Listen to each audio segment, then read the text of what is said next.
Hello, Kate Walker here. Miss Walker, this is Professor Ponce. I'm about to start my lecture on the Yukols at any moment. Please make haste to come. Okay, I'll give it my best. Excellent. We'll be in the main lecture hall. See you soon.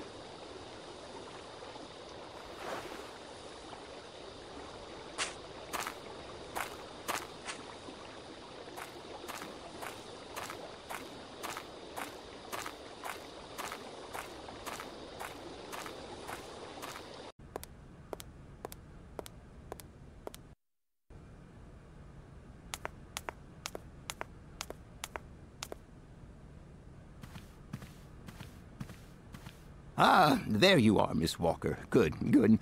Take a seat quickly. I'm impatient to start my lesson.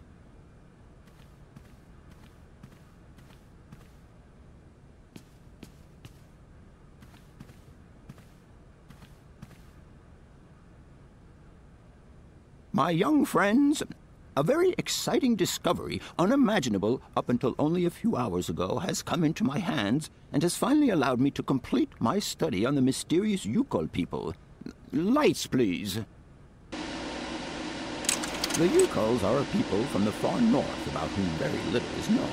They live far away, very far away, on the frozen borders of Syberia. This distance and the climatic conditions of the region, which are unfavorable to human existence, have limited the size of the Yukol population and kept it out of reach of the scientific world.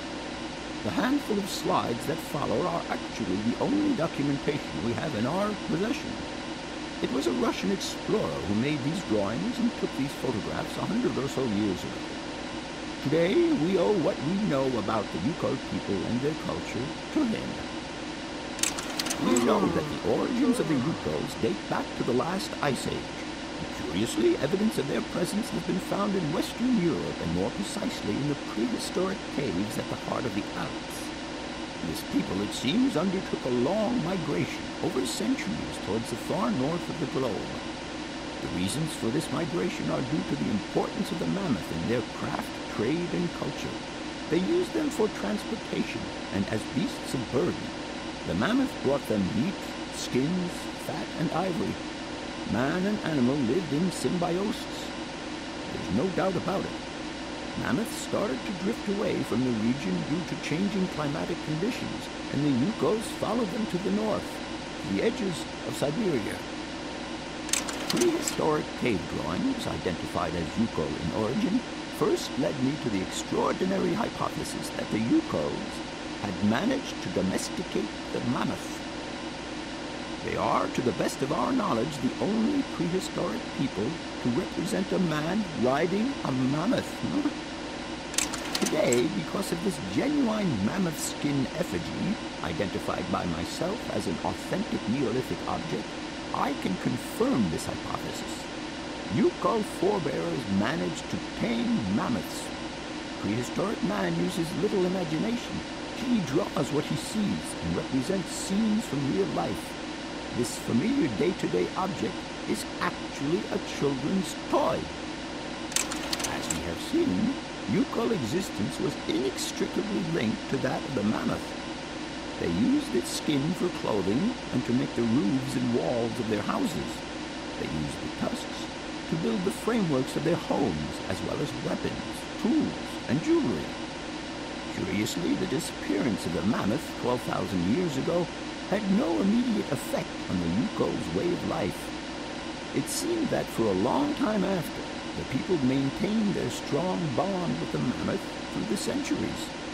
As incredible as it may seem, the Yukol people have continued right up until the start of this century to feed themselves on mammoth meat and to use the skin for clothing and shelter.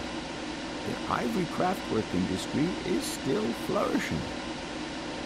It would appear that to preserve ancestral customs, the Yukols learned how to exploit through the centuries the large number of frozen mammoth carcasses that were perfectly preserved in the ice of the Siberian tundra.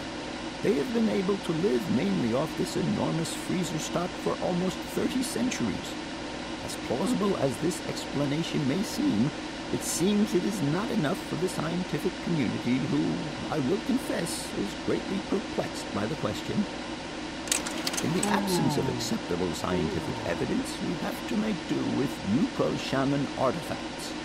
The research department that I have the honor to represent today lends no credence to the myths and legends that these tribal charlatans peddle. We have to take their stories at face value, mere tales to while away the long Siberian winter. The legend of the Siberian ice ark is a very good example, and you are invited to find out for yourselves from the pamphlet that I had passed around to you. This legend would have us believe that today, somewhere on a lost island to the north of Syberia, there are living mammoths still in existence, a sort of hangover from the Ice Age. This small herd has been miraculously preserved for more than 120 centuries by the Yukol's tender care, and the island on which the pachyderms are said to live is called Syberia. My friends, I advise you to resist the temptation you may have to believe in this pish and tish. The island of Syberia is not charted on any map, and the idea that mammoths have survived to the 21st century is an idle scientist's pipe dream. The Yukols were sadly among the first victims of the colonization of continental Syberia led by the Russians in the 20th century. The Kolkhoz and Sovkhoz systems, as well as the exploitation, disdain, and humiliation the people had to suffer, marked a definitive break in the Yukol's traditional lifestyle. And since the collapse of the communist regime, the Yukol population finds itself confronted with the same political and social upheavals that other Siberian communities are experiencing. There are two consequences to arise from this. Some Yukols have lost their tribal identity and have integrated into the Russian population. Others, however, have sought long and hard to re-establish links with their ancestral culture that was lost under the Soviet regime. Now, at the start of the 21st century, the last true surviving Yukols have gone to live on the vast territories of their ancestors. Nobody knows today where they live or how they survived.